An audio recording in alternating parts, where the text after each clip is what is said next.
is there's a game that we call chess. I call it life. Chess is a game that's very fun because it gives you an opportunity to learn how to take pieces and make them work together for one cause, which is really what marriage is all about. On that chessboard, you have a queen, you have a king, and you have a lot of pawns. In the street, when we play chess, we call the pawns our hoes. Now, I know I'm a pastor, and I know you may be offended by that, but I'm just telling you about the game. And when you look at the chess game, all of the pawns, or the hoes that we call them, are on the front line getting jumped on first and foremost. Now, a queen has the ability to go any space, any direction, however many spaces she wants to at a time. The king can only move in one space in every direction. He can only move one space. Now, sometimes we sit back and say, well, the queen has more power, but what you don't understand is, if a queen is taken off of a chessboard, the game can continue. But when a king is backed up and he cannot move anymore, the game must end. He's never captured. He only has to surrender. But those pawns up there, that are so many of them, and they're so dispensable, at the end of the day, if one of those pawns get to the baseline of the opponent's side, she then can become a queen. Now, I know you're probably looking at me saying, well, what does that have to do with what he's talking about cheating, or about marriage, or about commitment, or any of those things? At the end of the day, every pawn has the potential to become a queen. They all won't make it. But you best believe every queen that has been crowned, she has had to be on the front line, understanding what it's like to have those tendencies, even the whorish tendencies. I know that's kind of crazy, but I'm gonna put it out there. And I don't mean from a promiscuous standpoint. I'm saying from a, I'm down with my man no matter what. Brothers don't like women just because they're freaky. They like them because the mindset says if the fight is getting ready to jump off, we getting ready to fight. Some of these sisters don't have that kind of fight in them. That whole mentality is not just about she'll give some to any and everybody, because the truth of the matter is they are more loyal and faithful from the streets than some women that's come out of Harvard. At the end of the day, because some women are just caught up and loyal to you as long as you got money. They faithful to you as long as you can keep the pocketbooks, keep the perfume, keep the diamonds coming, keep the houses coming, keep the new cars coming, keep me in the hair salon, keep getting my nails done, keep giving me the credit card so I can go shopping. You're not really faithful to me, because that hoe says, if we got to sleep under a bridge, under a cardboard box, I'm with you, and we gonna come up together. If I got to go to jail for 5 years, you gonna be out here, you gonna be okay. It's a mindset, ladies. And when a sister really is willing to embrace all of that for her man, I promise you, faithfulness will not be an issue.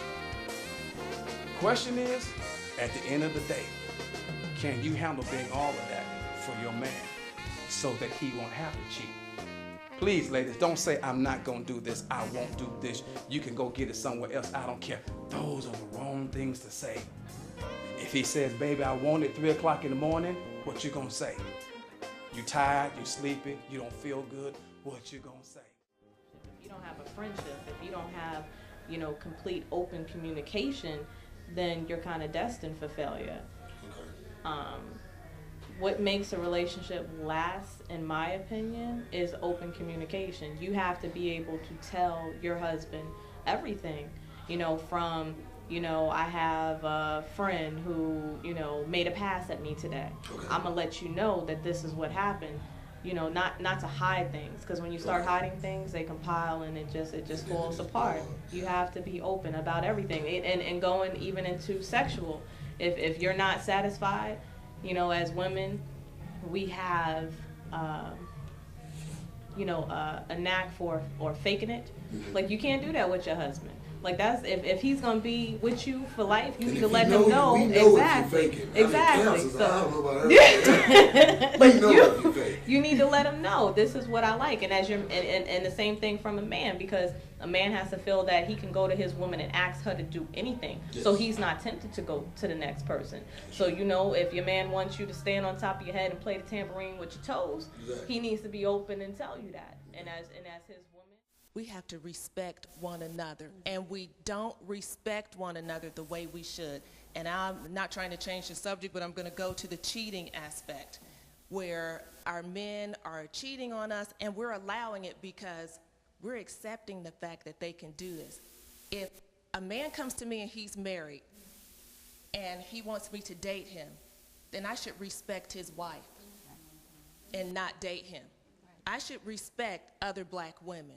And a lot of times we don't respect one another. It's the respect that we really need to concentrate on. Let me consider your feelings, how you would feel if... So how do we start doing that, Sheila? I understand where you're coming from, but from my standpoint, you know, it's, to me, I think everything starts with a thought. So if you see a man, you'll know his wife. Right. You know what I'm saying? So why I gotta respect his wife? He got the Benz, or what, you know, you might be looking at what the benefits are as a woman that he can provide for me. So how do you start getting a woman to understand that, you know what, that's not going to help the situation? Well, there are no benefits for you when you have to sneak.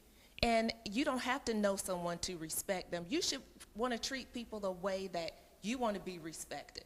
And let your conscience work with you and tell you that I have to respect my sisters even though I don't know them. Let me flip this for a minute, especially since we're all women here. And forget the I don't kiss and tell. Forget all of that. Let's put yourselves in a man's shoes. And we all know if we've ever cheated before. Or what we don't really call cheating, if it's just something we were going through, or I had problems in my relationship, or, you know, he just didn't, you know, right? You know what I'm saying? So you were doing what you felt you needed to do to keep your relationship at home alive. Sometimes we've looked at situations like that and we didn't consider ourselves cheating. We might have considered ourselves saving our relationship. How many women has ever been in any capacity of that type of relationship? Oh, so y'all not gonna tell me. Y'all ain't telling the truth. Okay, well, I start off. Well, the first one, the second one. No, I'm just playing. No, but your name. But I'm not saying it's okay for men to cheat. I'm just saying women need to know from the get which role they want to play. Exactly. Okay, so now I'm second to none. I got to say this, that I know for regardless of what man it is, men gonna cheat just because they want to cheat. Okay. Regardless, there's nothing a woman can do to stop a man from cheating. Okay. You could be beautiful. Look at Halle Berry. Perfect example. Okay. You can have lots of money. There's another Halle Berry again. Okay. You know what I'm saying? So it really. Oprah got more money in the world. But I haven't heard about him cheating. Like maybe, but I haven't heard. Might yet. not be with him. Okay. Let's go. Okay, come on. Saying, so basically, to me, I just think men just cheat just because they can. Okay. And it doesn't matter whether you know about it. You can get on their case about it. Okay. And if you could cold bust them in the act. But they say as long as you don't touch me on the shoulder, it wasn't me. Exactly. Okay. Now what about my sisters? Because I got some whole sisters I don't that know them. you know. Sorry. You know. I heard of them. I can't hang with those sisters. Now what do you have a friend that might have cheated on her significant other or But they don't think, most women don't think they're cheating. I'm just telling you, from my friends, they're going out to lunch. It's nice. They're not cheating. They're talking to them on the phone all the time. They're not cheating. They're not cheating. Okay. They start kissing. Oops, I'm messing up. What about email? But they're not cheating. But they're not cheating. Okay. That's what they think. That's what they think. And then if they slip and fall on things, then it's like, I didn't mean for it to happen, kind of but stuff. my clothes just happen to be on. Exactly. And I slipped and I fell. slipped and fell. Okay. On.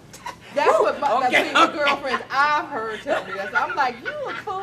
You a fool. You slid into that from day one, just from opening the door by having conversation and making it making yourself available and giving that a man the impression. Because a man gets the impression if you smile and exchange numbers. That's number two. That's already smiling is number one, and exchanging numbers, they in there as far as they're concerned. And I'm getting that from my son, an 18-year-old boy. What? He said if he gets the number, he got the. That's what he said. Wow. That's what he said. He got the booty. Yeah. He got the booty. That's what he said. Oh, or the my draws, God. or whatever they call it. That's That's what he okay. said. I was like, oh my God, I can't believe this 18-year-old child just told me this. But I can't believe that. and he said That's older not women really- too, and it's not young women. These are Now, older women that he's talking to. I had a friend Get that she was married. and she had cheated on her husband. She had been having an affair, okay? So what happened was she was on the cell phone talking to this other gentleman about where they're gonna meet and everything else, and her husband was at home. And he was watching the television. You know how these that's why I can't all this stuff. Oh no, it was a cordless phone. It wasn't a cell phone, it was a cordless phone in the house. So what happened was the cordless phone somehow got into the television and the whole conversation he was listening to on the TV. Oh my God. So when she finished with the conversation, he comes in and say, so you getting ready to leave? And she was like, yeah, I gotta go somewhere, you know, my sister called me, da da da da. He said, oh, okay, so. I think the biggest thing, my biggest problem was I was involved with a guy that was really, really a great guy. And he was a very caring guy, but I think that the biggest problem between us was that we didn't communicate well. And we had all the cute little toys that, you know, couples have and everything, you know. And we really enjoyed each other, and we won't even mention, you know, the intimacy that was between us because that was good too. But the biggest problem is that through the lack of communication, I just started noticing that, you know, he wasn't being as attentive as I like for a man to be. And I had gone to him several times and mentioned to him, look, you know, I'm not feeling, you know, real secure with the way that our relationship is going. And, you know, I would like for us to talk about it. And he never would talk about it. You know, he would always brush it off. And what happened was my air conditioning unit went out in my house. And this guy came to service my air conditioning unit. Well, the guy and I was just downstairs and we was just talking, you know, just talking and everything. And I started liking his conversation because the fact that he would sit there and just listen. Talk to me. Yeah, just talk to me, girl. I'm telling you, tools and everything was working for me. Okay. But the belt and all that started looking good. But the thing was is that he came to my house and he serviced my air conditioning unit and everything, and that was fine. And he left. And he would call me every day and he said, Leslie, how your air doing? You know, and I was like, oh, it's fine. Well, after that third day, I was like, no, wait a minute. He's not calling me about that air conditioning unit. And he did tell me. He called me. He told me, he said, Leslie, you know I'm not calling you about the air conditioning unit. I was like, oh. I was like, okay. I said, well, you know, I'm actually in a relationship right now. I said, we're not going too well, but I'm in a relationship right now. And